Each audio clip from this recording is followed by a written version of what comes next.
Hey everybody, my name is Marcus, and in this video I will show you how you can simply select all in Mailchimp.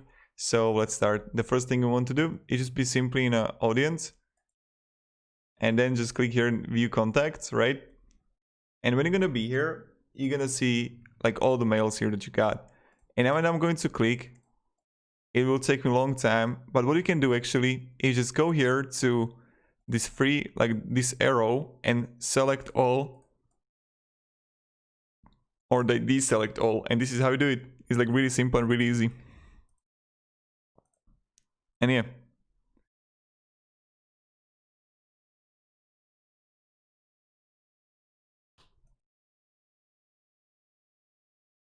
So if you have any questions, guys, ask me down in the comments. I'll be really happy to help you and provide you some guidance. So again, you click on the arrow and select all. Have a great day, everybody, and goodbye.